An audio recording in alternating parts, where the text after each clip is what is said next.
Pernahkah kita berpikir apa sebenarnya yang terkandung di dalam satu tetes darah kita? Jika kita telusuri, ternyata satu tetes darah kita mengandung beberapa komponen, yaitu plasma darah, sel darah merah, sel darah putih, dan keping darah. Plasma darah. Plasma darah merupakan jaringan ikat yang komposisinya berupa matriks cair. Di dalam plasma mengandung 92% air dan sisanya mengandung zat lain seperti nutrisi, sampah dan hormon, ion-ion, dan protein.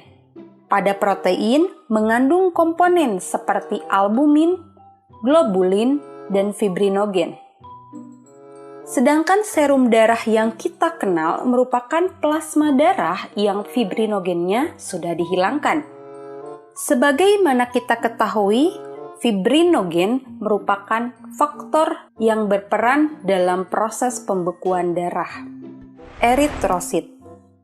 Setiap 1 mikroliter darah ternyata mengandung sekitar 5 juta sel darah merah atau yang dikenal sebagai eritrosit. Eritrosit pada manusia membentuk piringan kecil bikonkav atau memiliki bagian yang lebih tipis di bagian tengah. Eritrosit pada mamalia dewasa tidak mengandung nukleus, dan pada eritrosit mengandung hemoglobin yang berperan dalam transport oksigen. Pada vertebrata, hemoglobin hanya ditemukan pada eritrosit, sedangkan pada invertebrata, penghantaran oksigen tidak selalu oleh hemoglobin dan adanya pada plasma darah. Leukosit. Keberadaan leukosit atau sel darah putih kurang dari 1% sel yang ada di dalam darah manusia. Hanya terdapat 1 atau 2 leukosit untuk setiap 1000 eritrosit. Bayangkan, 1 leukosit, 1000 eritrosit. Tapi secara ukuran, leukosit lebih besar daripada eritrosit dan memiliki nukleus. Tidak seperti eritrosit yang hanya ditemukan pada sistem sirkulasi, leukosit dapat ditemukan di luar sistem sirkulasi. Yaitu, mereka dapat berpatroli di dalam cairan interstisial dan sistem limpa.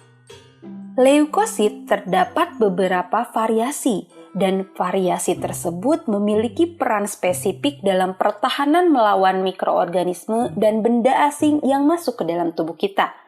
Berdasarkan keberadaan granula di dalam sitoplasma, leukosit terbagi menjadi 2, yaitu granulosit atau leukosit yang memiliki granula, terdiri dari neutrofil, basofil, dan eosinofil. Dan agranulosit yang tidak memiliki granula, terdiri dari monosit dan limfosit. Dan pada manusia, neutrofil lah yang berukuran paling besar. Yang terakhir, trombosit. Yang harus diingat, trombosit ternyata bukanlah sel yang utuh, melainkan hanya fragmen sel yang diproduksi di dalam sumsum tulang. Dan tentu saja mereka tidak memiliki nukleus karena hanya berupa fragmen-fragmen sel. Trombosit mengandung protein aktin dan miosin.